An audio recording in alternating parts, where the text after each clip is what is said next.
तो कहानी के शुरू में हमें बताया जाता है कि रेज नाम का वायरस पूरे शहर में फैल गया है, जिस वजह से लोग ज़ॉम्बीज़ में बदल रहे हैं और एक दूसरे को मारकर खा रहे थे। फिर हमें एक छोटा सा घर दिखाया जाता है जिसमें 6 लोग थे जो ज़ॉम्बीज़ के वायरस से बचे हुए थे। उन लोगों में एक आदमी डॉन, जिसके साथ उसकी वाइफ एलिस, एक बूढ़ा कपल और 2 लोग और थे।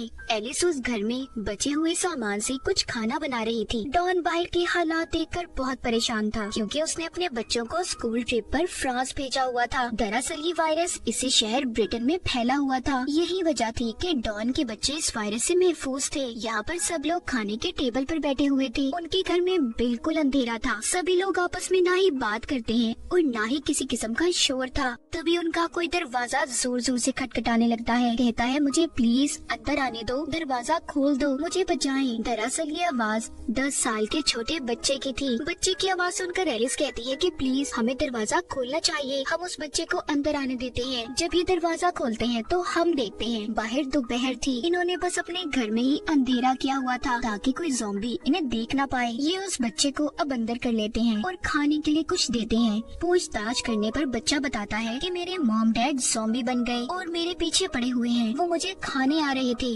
डॉन पूछता है कितने लोग थे? वो कहता है बहुत सारे। इनमें जो 2 और लोग थे उनमें से लड़की बहुत ज्यादा डरी हुई थी और बाहर झांकने लगती है। उसे दूर से बहुत सारे ज़ॉम्बीज़ की आवाजें अपनी तरफ आते हुए सुनाई दे रही थी। तभी एक ज़ॉम्बी अचानक से आकर सीधा उस लड़के पर हमला कर देती है। इर्द गिर्द भी बहुत सारे ज़ॉम्बीज़ आ गए थे और अंदर आने की भी कोशिश करते हैं। एलिस उस बच्चे को बचाकर ऊपर की तरफ जा रही थी। डॉन भी उसके पीछे आता है। वो एलिस को बहुत बार कहता है कि उस बच्चे को छोड़ दो एलिस, हमें भागना है, मगर वो डॉन की बात को नहीं सुनती। उधर वो बूढ़ा कपल बाहर एक और घर में छुप गए थे, मगर वो भी ज़ॉम्बी से बच नहीं पाते। जिसके बाद अब जिधर कमरे में एलिस बच्चे के साथ थी उधर भी बहुत सारे ज़ॉम्बीज़ आ गए थे। दूसरे कमरे में डॉन था। वो एलिस को पुकारता है, देखो इधर मेरी तरफ, मेरे पास आओ, मगर दरमियान में इतने ज्यादा ज़ॉम्बीज़ थे कि वो उनका मुकाबला नहीं कर पाती। तभी ये देखकर डॉन ने भी अपने दरवाजे को बंद कर लिया था। एलिस उसे बार बार आवाजें दे रही थी, कहाँ पर हो डॉन, मेरी मदद करो, मगर डॉन उस साइड का दरवाजा बंद करके दूसरे दरवाजे से बाहर की तरफ भाग गया था। उसके पीछे और भी बहुत से ज़ॉम्बीज़ थे जो भूखे उसकी तरफ भाग रहे थे। हम एलिस को देखते हैं जिसकी आवाज मदद के लिए आना अब बंद हो गई थी। डॉन बहुत शर्मिंदगी में रोता भाग रहा था कि उसने अपनी बीवी एलिस को छोड़ दिया, उसकी मदद नहीं की। आगे जाकर उसे तालाब में वही लड़का मिलता है जो इनके साथ घर में रह रहा था। वो कश्ती को चलाते हुए हड़बड़ाहट में पानी में गिर जाता है। उस लड़के को भी ज़ॉम्बीज़ ने पकड़ लिया था और काट कर मार देते हैं। डॉन अकेला ही बचा था जो उस कश्ती में बैठकर जा रहा था। फिर आगे हमें कहानी 1 महीने बाद की दिखाई जाती है जिसमें बताते हैं कि ज़ॉम्बीज़ अब भूखे रहने की वजह से आहिस्ता आहिस्ता खत्म हो रही है। इस शहर में अब आर्मी फोर्स का कब्जा था। वो इस सारे मामले को कंट्रोल करने की कोशिश कर रहे थे। तभी हमें एक सार्जेंट डॉयल दिखाया जाता है जो कि स्नाइपर निशानेबाज की टीम में था। उसे जैसे ही ज़ॉम्बीज़ दिखे उसने उन्हें अपनी गन से निशाना लगाकर मारना था। डॉन को भी आर्मी वालों ने बचाया हुआ था। इस तरह 6 महीने गुजर चुके थे। अब ज़ॉम्बीज़ भी बहुत कम कहीं कहीं पर थे। इसी दरमियान हमें एक डॉक्टर भी दिखाई जाती है जो इस वायरस पर स्टडी कर रही थी। अब जो लोग दूसरे शहरों में फंसे हुए थे उन्हें दोबारा से अपने घरों में लाने के लिए आर्मी प्रोग्राम शुरू कर देती है, मगर अभी भी सबको सेफ जोन में रहना था, न कि अपने घरों में, जो कि अमेरिका US आर्मी फोर्स की निगरानी में था। अभी तक 100 के आसपास लोग थे जो अपने इस शहर ब्रिटेन में वापस आ गए थे। इन्हीं में डॉन के बच्चे भी थे। डॉक्टर जब बच्चों को वापस आता देखती है तो परेशान हो जाती है क्योंकि वो ये सोच रही थी कि आखिर कैसे इन बच्चों को संभाला जाएगा। डॉक्टर अब डॉन के बेटे का टेस्ट करती है जिसमें वो देखती है उसकी आंखें 2 कलर की थी, यानी कि उसकी आंख का आधा रंग कुछ और आधा कुछ और था। डॉक्टर उससे पूछती है, क्या तुम्हारी फैमिली में किसी और की आंखें भी ऐसी हैं? डॉन का बेटा कहता है, हाँ, मेरी मॉम की, यानी कि एलिस की आंखों का रंग ऐसा था।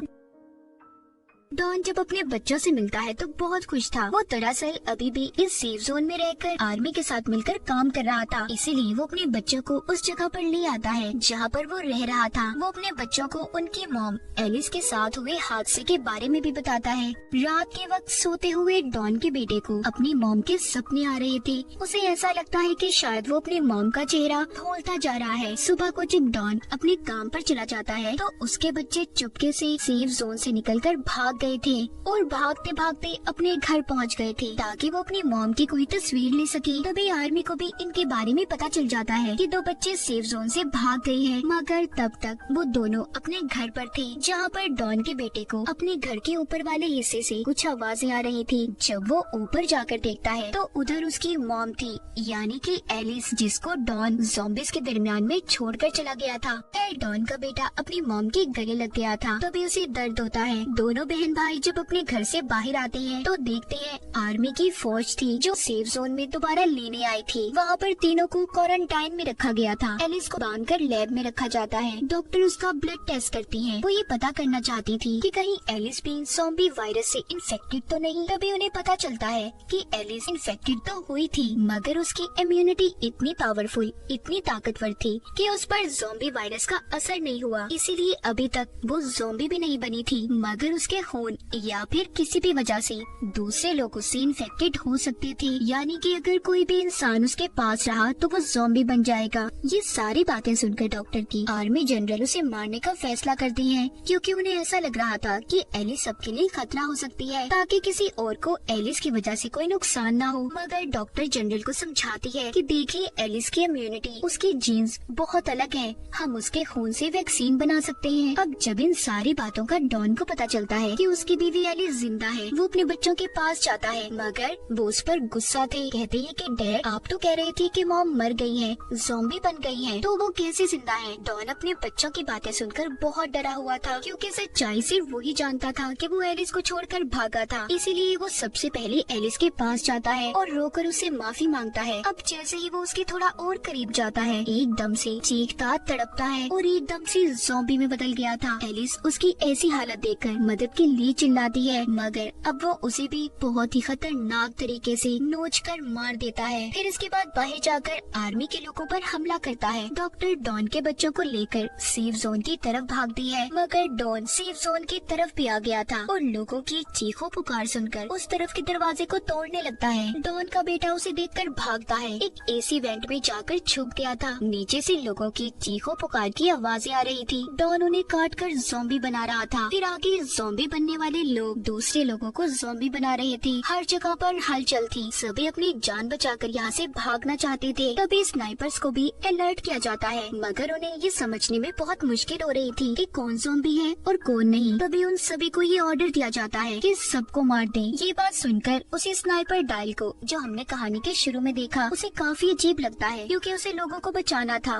उनकी मदद करनी थी, ना कि उन्हें मारना था। वो देखता है कि डॉन के बेटे के आगे एक ज़ॉम्बी आता है, जिसे वो शूट करके मार देता है, मगर उसने डॉन के बेटे को नहीं मारा था, इसीलिए वो अपनी इस ड्यूटी को छोड़ देता है। डॉन के बेटे को एक आदमी अपने साथ कमरे में ले आया था, जहाँ पर बहुत अंधेरा था। उधर ही उसे अपनी बहन और डॉक्टर मिली थी। इनके अलावा यहाँ पर और भी बहुत से लोग थे। बूढ़ी औरत बाहर का नजारा देखकर बहुत परेशान हो जाती है और कहती है कि आखिर ये सब लोगों को क्यों मार रही है। तभी यहाँ पर डायल आ जाता है, जो सबको यहाँ से चलने का कहता है, क्योंकि यहाँ पर रुकना खतरे से खाली नहीं था।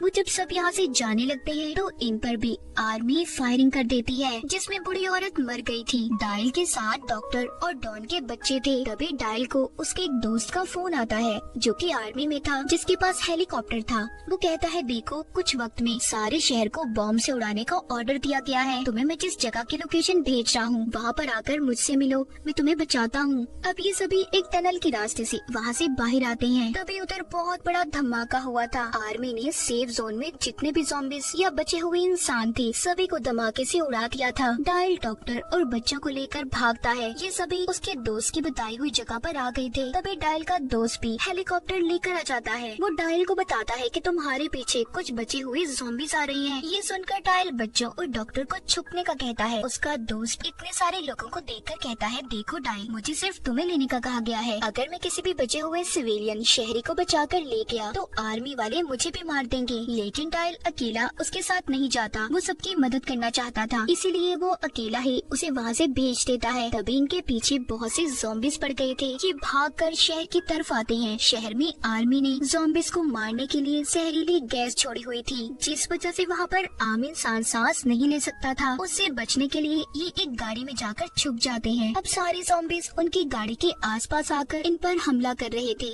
मगर गैस की वजह से वो ज़ॉम्बीज़ वहीं पर मर जाते हैं। पीछे पीछे आर्मी के लोग भी थे जो सबको यहाँ पर खत्म करने आ रहे थे। डायल और डॉक्टर की गाड़ी स्टार्ट होने का नाम नहीं ले रही थी। तभी डायल गाड़ी से बाहर निकलता है और गाड़ी को धक्का लगाने लगता है, मगर वो आर्मी की नजरों में आ गया था। आर्मी वाले उसे भी इन्फेक्टेड समझकर मार देते हैं। डॉक्टर बच्चों को बचाकर गाड़ी चलाकर टनल तक पहुँच गई थी, मगर वहाँ पर आकर उन्हें डॉन का ज़ॉम्बी दिखता है। उसने यहाँ पर डॉक्टर को भी मार दिया था। इसी बीच डॉन के बेटा बेटी भी अलग हो जाते हैं। डॉन ने अपने ही बेटे पर हमला कर दिया था, मगर उसके बेटे के अंदर भी एलिस की तरह ही ताकत थी, जिस वजह से वो भी ज़ॉम्बी में नहीं बदलता। तभी डॉन की बेटी आकर गन से अपने ही डैड को मार देती है और बहुत रोती है। ये दोनों बहन भाई स्टेडियम में पहुंच गए थे, जहां पर वो ही डायल का दोस्त आता है जिसके पास हेलीकॉप्टर था। वो उन बच्चों को देखकर सोचता है कि उसे इन्हें बचाना चाहिए या नहीं बचाना चाहिए। शायद वो इन्फेक्टेड ना हो, मगर फिर भी वो उन्हें बचा लेता है और अपने हेलीकॉप्टर में ब्रिटेन शहर से बाहर ले गया था। हमें शहर का नजारा दिखाया जाता है। फिर हम 28 दिन की बात देखते हैं, जहाँ पर बचे हुए ज़ॉम्बीज एक टनल के रास्ते से पेरिस शहर में पहुँच गए थे। और डॉन के बेटा बेटी का क्या हुआ, वो कहाँ पर गए, इस बारे में हमें नहीं बताया गया। इसी के साथ इस फिल्म की कहानी भी यहीं पर खत्म हो जाती है।